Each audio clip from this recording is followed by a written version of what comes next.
Hi అండి, ఈరోజు recipe keema cutlet. Summer కదా, కానీ క్లైమేట్ మాత్రం వర్షం పడుతూ అలా ఉంది కదా. కీమా కట్లెట్ చేసేసుకుందామా వేడివేడిగా, భలే ఉంటుంది. ఓకే, రెసిపీలోకి వెళ్ళిపోదాం. కుక్కర్లో కొంచెం ఆయిల్ యాడ్ చేసుకొని, పసుపు వేసుకొని, కొంచెం ఫ్రై అయ్యాక అందులో అల్లం వెల్లుల్లి పేస్ట్ యాడ్ చేసుకొని, బాగా అల్లం వెల్లుల్లి పేస్ట్లో పచ్చిదనం అంతా పోయేలాగా బాగా ఫ్రై చేసేసుకుందాం.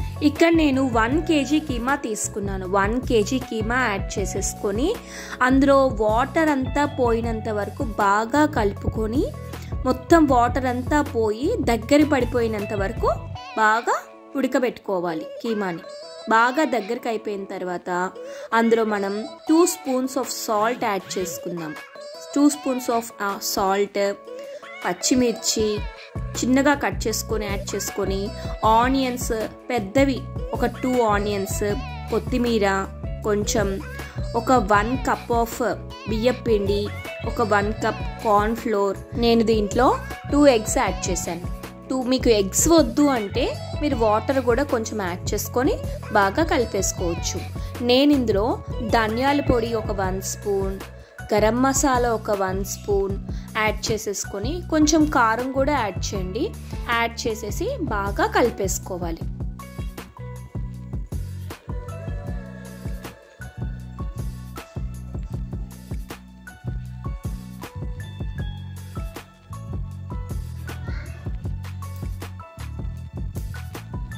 బటర్ పేపర్ అయినా ప్లాస్టిక్ కవర్ అయినా తీసుకొని సర్కిల్ షేప్లో ఇలాగ ఒత్తేసుకొని, చక్కగా ప్యాన్ మీద ఆయిల్ యాడ్ చేసుకొని వీటిని వేసేసుకొని తక్కువ ఆయిల్ తోటి బాగా ఫ్రై చేసేసుకుందాం.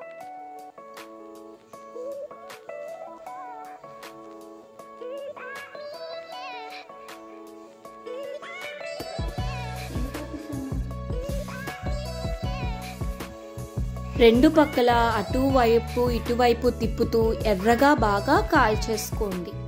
ఇప్పుడు మీరు ఇలాగా తక్కువ ఆయిల్తో ఫ్రై చేసుకున్నారు కదా, మీరు డీప్ ఆయిల్లో డీప్ ఫ్రై కూడా చేసుకోవచ్చు. ప్లేట్లో సర్వ్ చేసేసుకొని టొమాటో కచ్చప్ తోటి ఆనియన్స్, కొంచెం చాట్ మసాలా, నిమ్మకాయ పిండుకొని తింటే నెక్స్ట్ లెవెల్ ఉంది.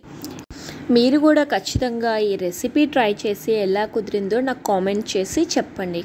సబ్స్క్రైబ్ చేసుకోండి, లైక్ చేయండి, షేర్ చేయండి. Bye bye.